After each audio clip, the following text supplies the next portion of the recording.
December 17, 1944. The Ardennes Forest. A narrow Belgian road carved through the winter mist. A long column of captured German auxiliaries shuffles forward under American guard. Their boots sink into the slush. Some wear mismatched uniforms.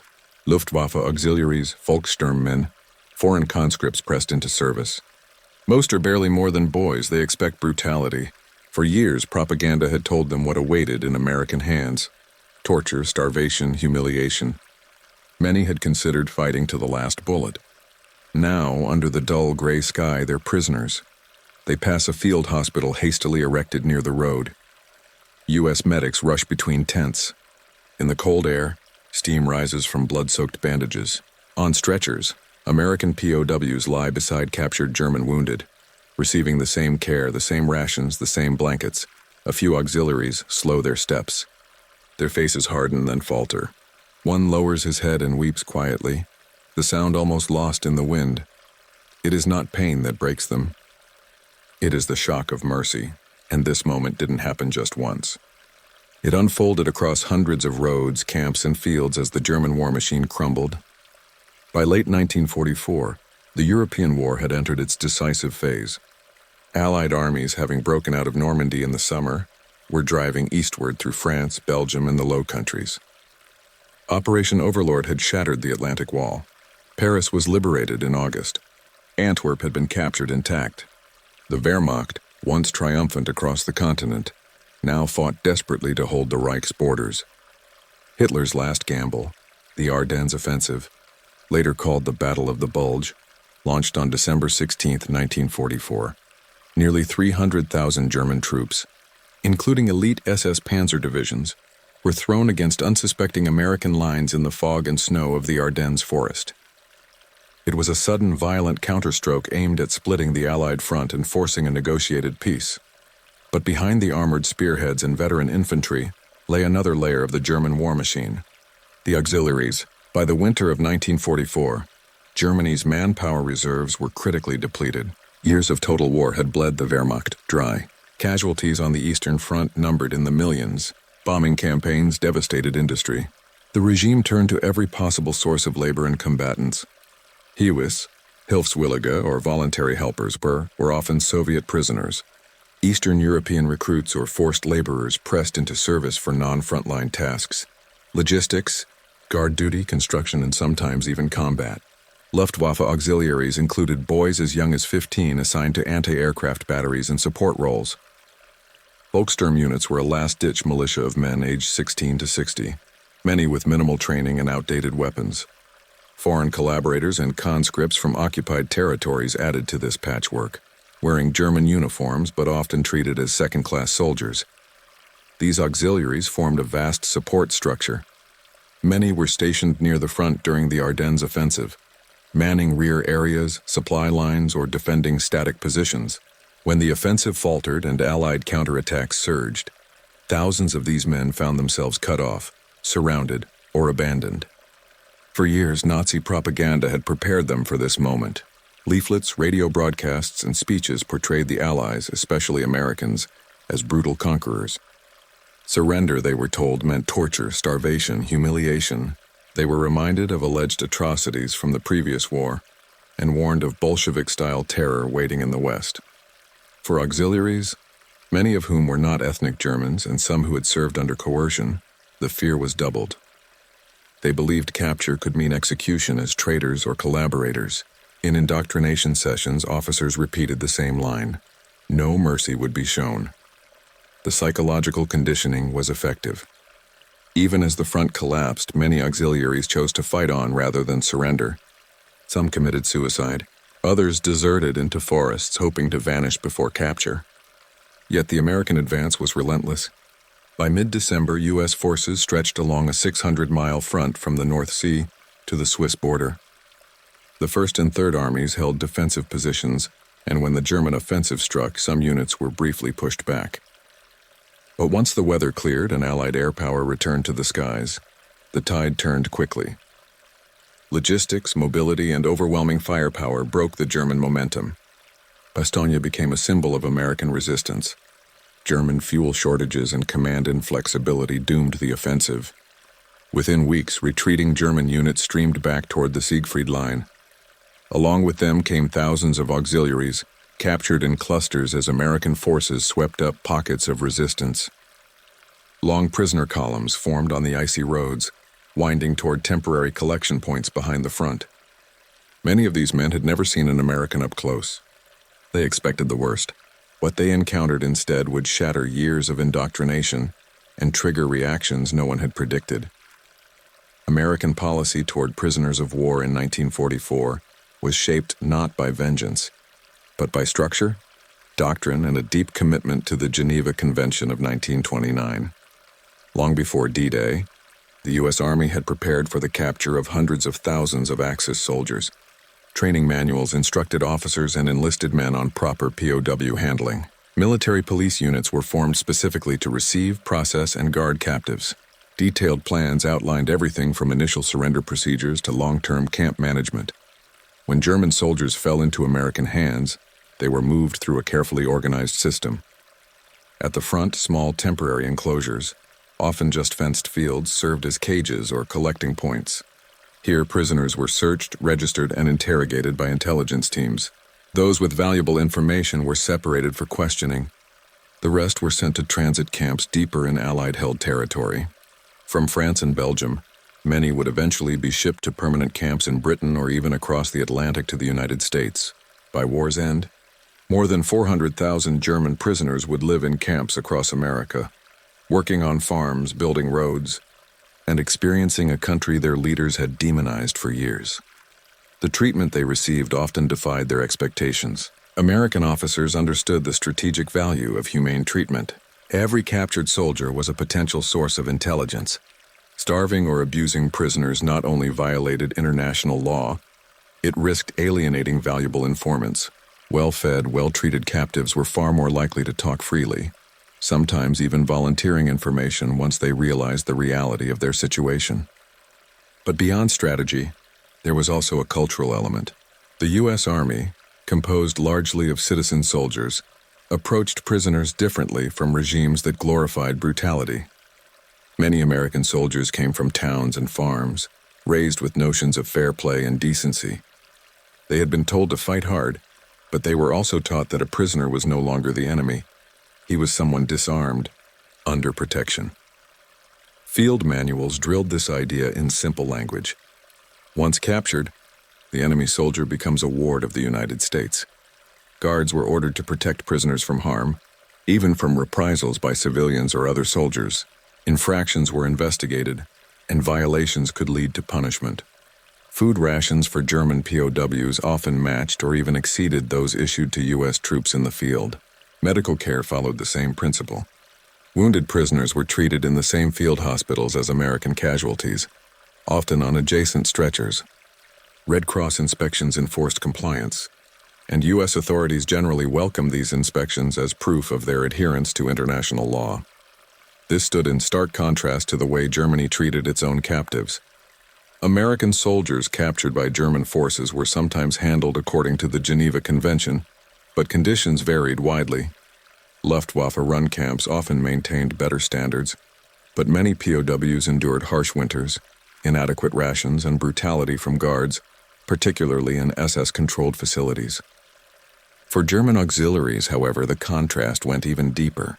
Many had witnessed the treatment of Soviet prisoners on the Eastern Front. Starvation, disease, mass executions. Millions of Red Army POWs perished in German hands. Nazi propaganda made it clear, mercy was weakness. Surrender was dishonor. So when these auxiliaries, terrified and disoriented, were marched past American medical tents or given cigarettes by guards, the effect was profound. They saw German prisoners being fed, American prisoners lying in adjacent hospital beds, and U.S. doctors tending to both without distinction. They saw order, not chaos, structure, not vengeance. Behind the front lines, sprawling transit camps reflected the industrial scale of this system. Barbed wire perimeters enclosed thousands of men. Wooden watchtowers rose at intervals. Inside, rows of tents or barracks provided basic shelter.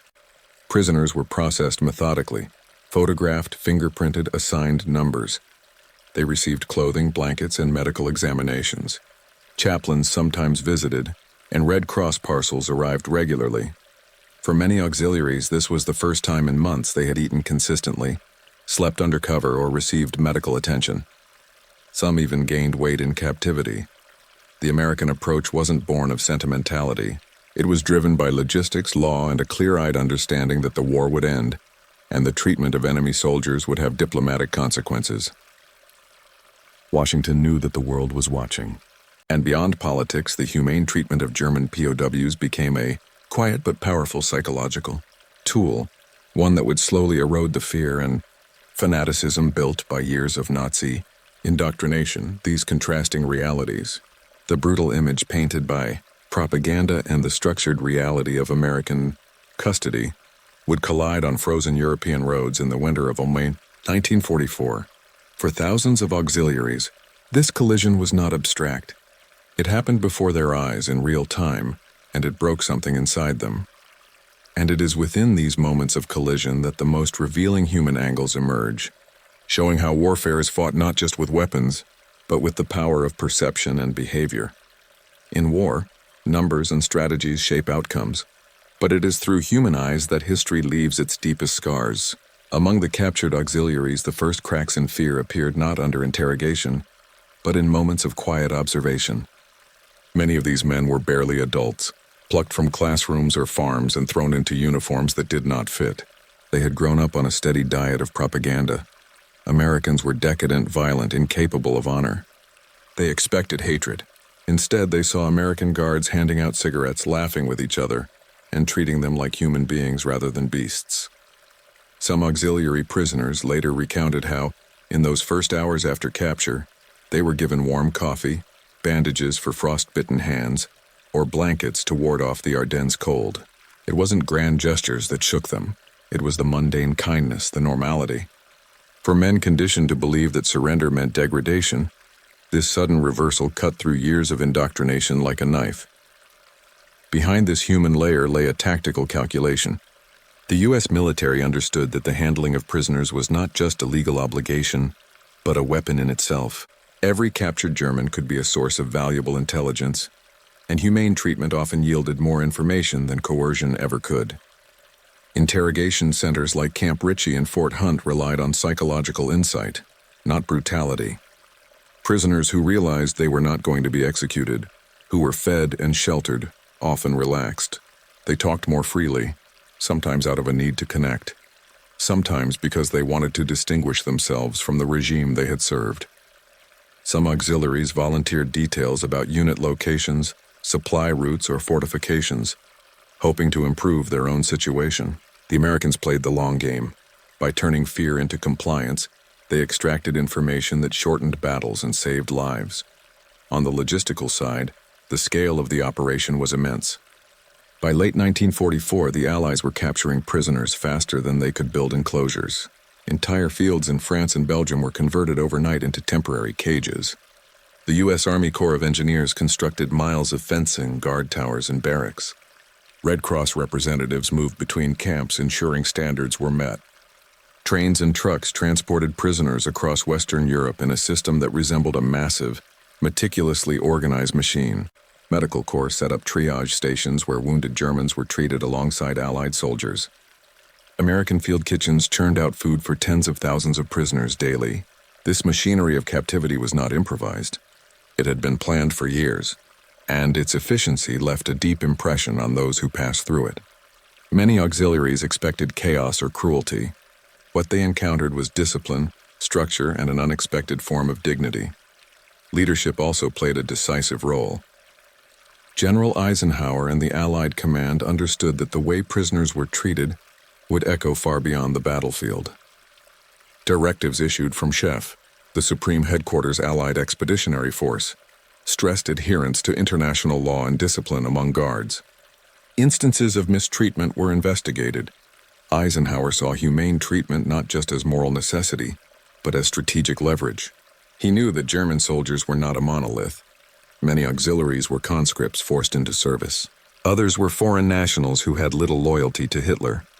By showing them order and fairness, he hoped to weaken their will to resist, to encourage more surrenders, and to undermine Nazi propaganda from within. This leadership filtered down through layers of command, shaping how ordinary American soldiers approached their new role as custodians rather than combatants. On the enemy's side, the psychological shift was profound. Nazi propaganda relied on isolation, convincing Germans that they were surrounded by barbarism. When auxiliaries witnessed Americans treating their own captured soldiers with the same respect as German prisoners, that narrative collapsed. In some camps, German POWs saw American prisoners arriving after being liberated from German hands. These Americans were often emaciated, exhausted, sometimes brutalized, and yet the U.S. treated captured Germans far better than the Germans had treated Americans. This realization created a deep internal conflict. For auxiliaries who had joined out of survival rather than ideology, it triggered guilt and disbelief. For others, it was simply overwhelming. Accounts describe men standing silently, watching American medics tend to wounded prisoners, unable to reconcile what they had been told with what they now saw.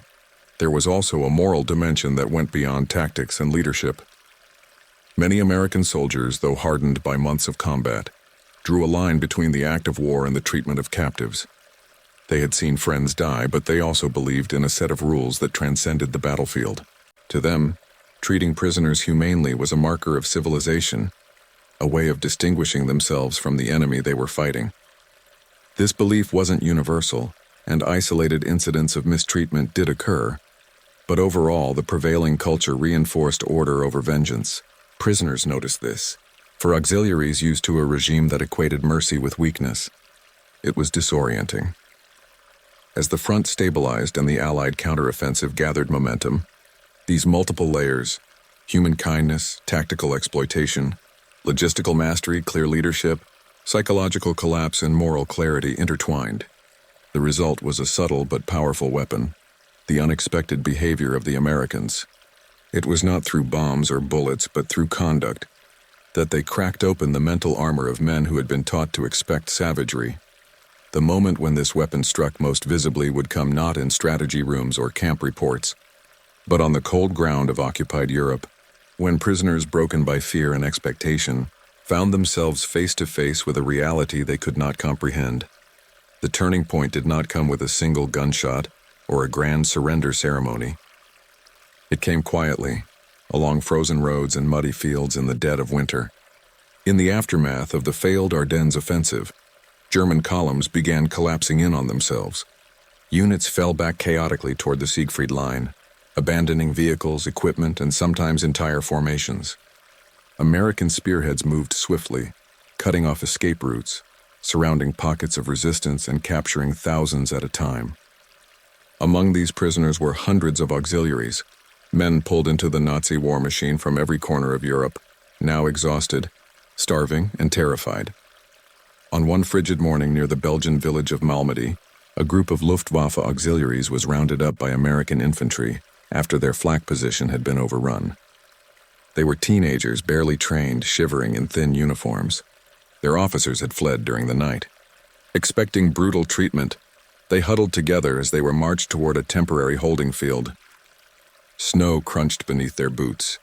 The guard said little. They had orders to move quickly. There were more prisoners to collect before nightfall.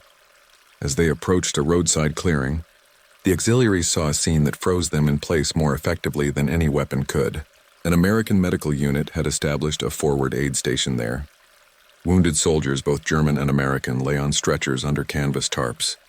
Medics in white armbands moved briskly between them, checking pulses, changing bandages, giving water. On one stretcher, a wounded German lay next to an American prisoner, both receiving identical care from the same hands. There was no shouting, no beating, no humiliation, just methodical, practiced care. One of the prisoners, a 17-year-old anti-aircraft assistant from Hamburg, stared silently at the scene. For months he had been told that capture meant death. He had believed it with every fiber of his being. But in that cold clearing, the entire architecture of fear built by the Nazi state began to collapse. His shoulders shook. At first he tried to hide it, biting his lip, pressing his face into his sleeve. But the sobs came anyway. Others looked away, ashamed or confused, but more than one pair of eyes filled with tears. An American guard glanced at him, not with contempt but with a kind of detached patience. He didn't understand the depth of what was unraveling inside those men. This was not an isolated moment. Across the Western Front in late 1944 and early 1945, similar scenes unfolded again and again. Prisoners were processed through efficient American systems that bore no resemblance to the horror they had expected. In some cases, German auxiliaries witnessed American troops offering food to captured German soldiers before feeding themselves. In others, they saw American wounded lying on stretchers next to German prisoners on hospital trains, both bound for rear medical facilities. For men raised on the notion of total war, of an enemy without honor, this was not simply surprising, it was devastating. At a temporary cage outside Saint-Vith, captured Volkssturm men, many middle-aged civilians forced into uniform, were given hot soup and bread while they waited for transport. Some ate mechanically, too stunned to speak. Others broke down openly. One American sergeant later recalled in a letter home that, "The Krauts looked like they didn't know whether to thank us or cry. Some did both." Reports from military police units describe groups of auxiliaries arriving silent and rigid, only to soften visibly after a night under guard, when they realized they would not be beaten or executed. Interrogators at rear camps noticed it too. Prisoners who had initially refused to answer even the simplest questions became talkative after a few days. Not because of coercion, but because the fear had ebbed away. One intelligence officer noted that auxiliaries in particular seemed eager to explain themselves, to emphasize that they had been conscripted, that they were not true believers. Many hoped to separate their fates from that of the regime collapsing behind them. In the first weeks of 1945, as the Allies crossed into Germany itself, the scale of surrender became overwhelming. Tens of thousands laid down their arms. Columns of prisoners stretched for miles. Entire Luftwaffe support units surrendered without firing a shot. The psychological dam had burst. What had started as individual moments of shock, seeing American treatment of prisoners, realizing propaganda had lied, became a collective wave. Auxiliaries who might once have resisted began to surrender more readily, spreading their experiences by word of mouth. In effect, humane treatment had become a weapon, accelerating the disintegration of enemy morale. At the core of this climax was a simple human truth. Mercy can be more shattering than violence. The American system had not been designed to break men emotionally, yet that is what happened. The structured, almost bureaucratic fairness of their treatment stripped away the fear that held these auxiliaries together. They had prepared themselves to face brutality. They were not prepared to face decency. The shock waves of this realization carried far beyond the front line. As prisoners were moved deeper into Allied territory, from makeshift cages to transit camps and eventually across the ocean, that first moment of collapse, the tears on a winter road, the silence in a soup line, the trembling in a medical tent remained etched in their minds. It marked the point where the war, for them, truly ended.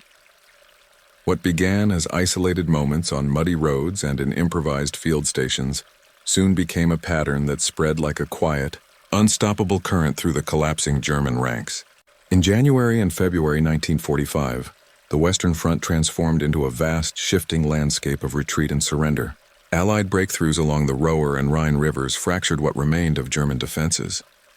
Towns fell in rapid succession. Units that had once sworn to fight to the last began surrendering en masse. For auxiliaries, these weren't calculated strategic decisions. They were psychological capitulations born from a growing, shared realization that the enemy they had been taught to fear did not exist. At Remagen, in early March 1945, this shift reached a visible peak. When American forces unexpectedly seized the Ludendorff Bridge intact, thousands of German troops, including auxiliary engineers and flak personnel, were trapped on the western bank. As U.S. infantry and armored units pushed forward, streams of German prisoners began moving toward American lines voluntarily. Many auxiliaries discarded their weapons and raised improvised white flags made from shirts or handkerchiefs. Witnesses described men walking toward American positions with their hands up, visibly exhausted, sometimes weeping, not out of immediate terror, but out of relief that the ordeal was over. Temporary cages around Remagen overflowed within days. Military police struggled to process the sheer volume of captives. Prisoners were herded into open fields ringed with barbed wire, while transport trucks shuttled them rearward. Among them were countless auxiliaries, teenage Luftwaffe helpers, Volkssturm militiamen, Eastern Europeans pressed into service, and older men pulled from civilian life in the regime's final months. These were not hardened ideologues. They were the brittle human edges of a crumbling war machine, and their reactions revealed the depth of the collapse. American guards noted how many prisoners expressed astonishment at the treatment they received. They were fed, sheltered, and allowed to rest. Red Cross workers moved among them. Interrogators reported unusually cooperative behavior, as if many prisoners felt compelled to explain their presence, to make sense of their roles in a war that was clearly ending. In some cases, entire auxiliary units marched into captivity together. Near the Ruhr pocket, Allied forces encountered Luftwaffe ground crews and anti-aircraft batteries who had laid down their arms without resistance. Rather than forcing the Americans to root them out through costly assaults, these men chose surrender almost instinctively.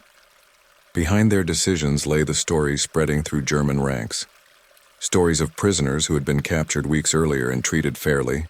Stories of wounded Germans receiving medical care from the same doctors who treated Americans. Stories of rations and blankets in order. Rumors, once a tool of Nazi control, now worked against the regime. Surrender had lost its terror. The psychological shift wasn't limited to auxiliaries alone. Regular Wehrmacht soldiers, too, were influenced by what they saw and heard. But among auxiliaries, whose loyalty was often thin and whose morale had always been fragile, the effect was especially pronounced. Many had joined under duress. Some had been promised privileges that never materialized. Others had watched their units dissolve around them in confusion and despair. When they witnessed how the Americans handled prisoners, systematically, humanely, even predictably, it stripped away the last emotional barrier. They no longer feared capture. Some began to seek it. American intelligence units recognized this dynamic. Reports from the field noted a marked difference in resistance levels between early encounters and later surrenders. In December 1944, groups of auxiliaries often resisted or fled in panic, expecting the worst. By March 1945, many approached Allied positions calmly, sometimes even orderly.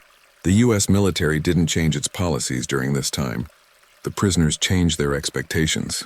Word of mouth among captured and retreating Germans did what propaganda could not. It rewrote the mental map of the enemy. The scale of these capitulations was staggering. In the Ruhr alone, more than 300,000 German soldiers surrendered in April 1945.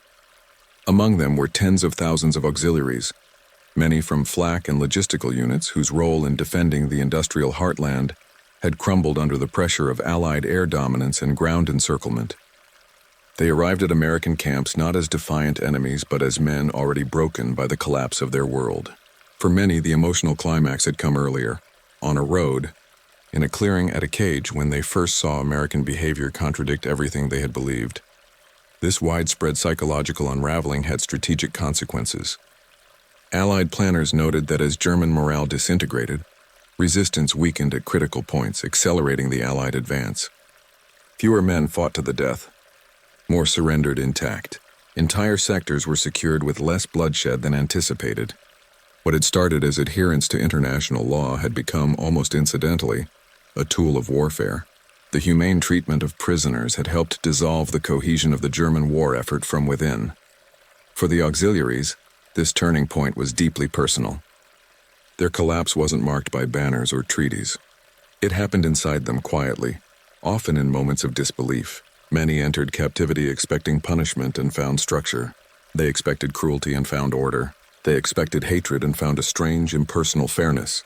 This was the climax of their journey, not a battle, but a psychological unraveling that spread across Europe like thawing ice in spring. And as this wave of surrender moved deeper into Germany, the consequences would reverberate far beyond the moment of capture, reshaping both the Allied occupation and the future of German-American relations in the years to come.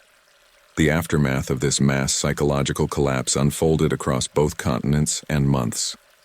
Once captured, the auxiliaries entered a system that was vast, efficient, and unlike anything they had been prepared for. Temporary cages scattered behind the front line served as the first stop. Here, under the watch of military police, prisoners were registered, searched, and sorted. For many auxiliaries, this was their first real moment of stillness in months. The roar of artillery had faded behind them.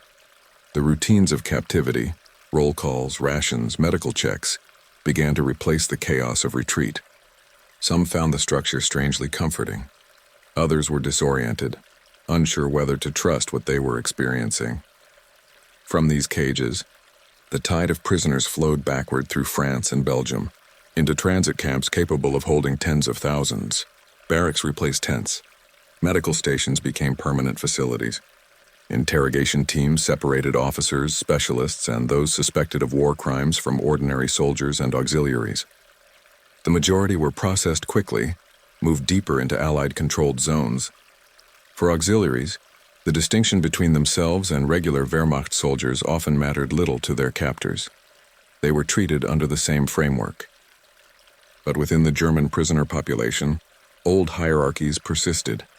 Some Wehrmacht officers looked down on auxiliaries as lesser men. Others recognized the shared fate that now bound them all. Medical care was a revelation to many. Wounded auxiliaries, who had often received little attention in German units, found themselves treated with the same urgency as their captors' own wounded.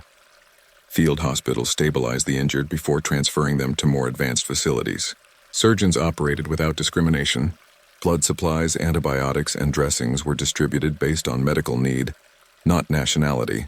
For men who had been conditioned to believe they were disposable, this was both shocking and disarming. Some auxiliaries later described these moments as the first time they felt genuinely safe since the war began. Food was another point of impact. American supply chains were formidable, and while not luxurious, prisoner rations were regular and sufficient.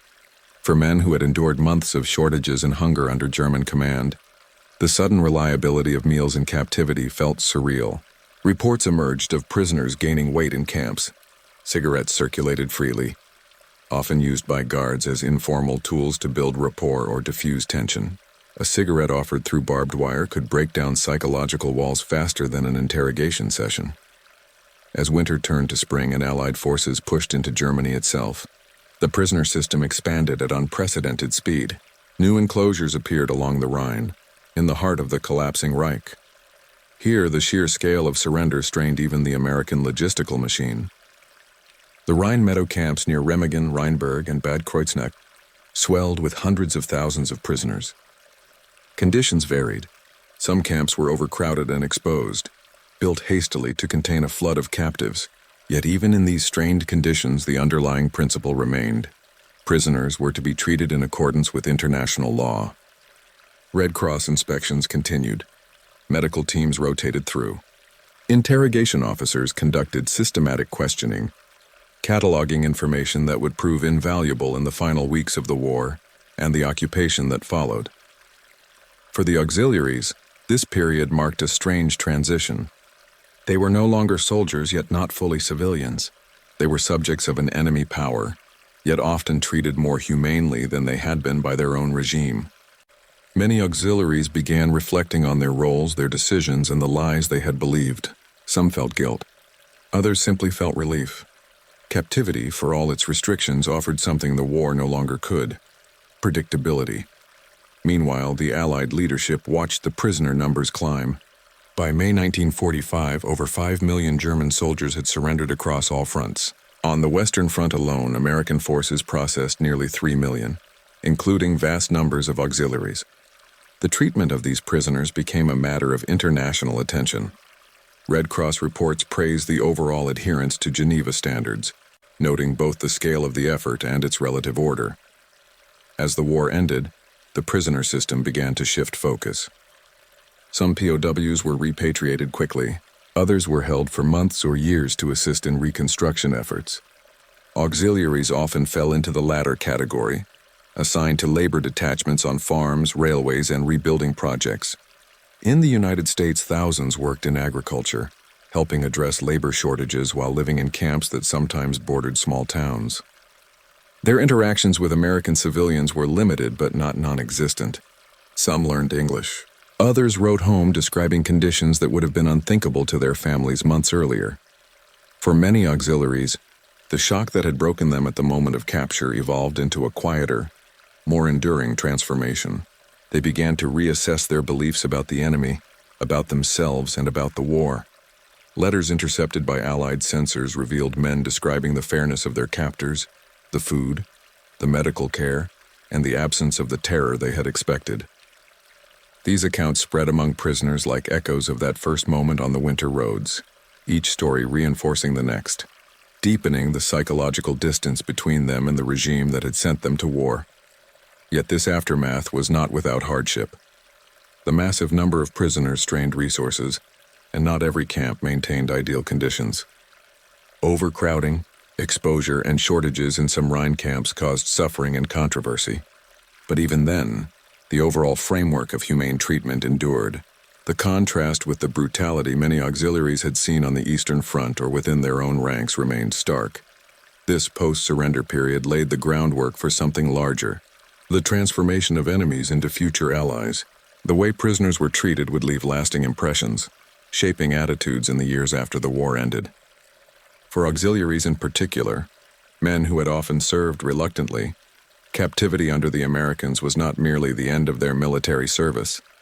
It was the beginning of a psychological and cultural reorientation that would ripple far beyond the barbed wire fences.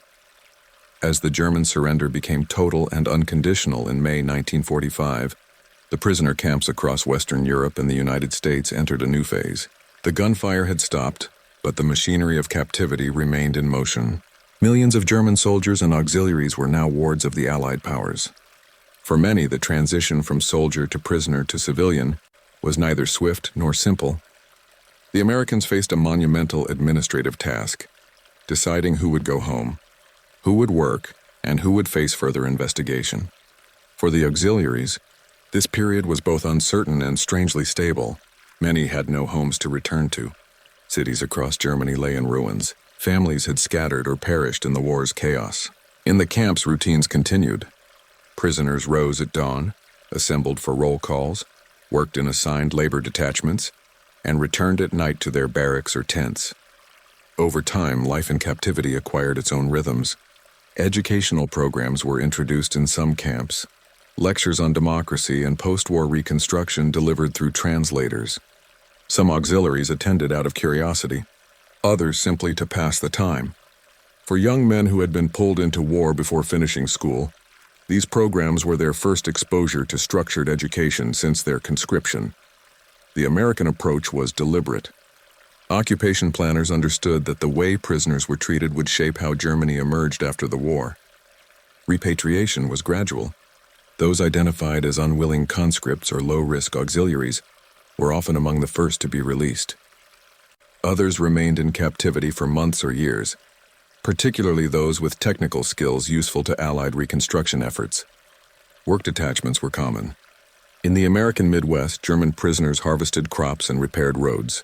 In France and Belgium, they cleared rubble, rebuilt bridges, and restored infrastructure damaged by years of war. For auxiliaries who had served in non-combat roles, this kind of labor was familiar, and compared to the front lines they had left behind, it was a tolerable existence. Throughout this period, the memory of their capture lingered. Many auxiliaries spoke of the moment they first realized the Americans were not what they had been told. Those who had wept on winter roads carried that memory like a scar, an emotional marker that divided the world before captivity from the world after. Letters intercepted by Allied censors reveal striking language, disbelief giving way to acceptance, fear giving way to grudging respect. Some auxiliaries wrote to their families that captivity had opened their eyes.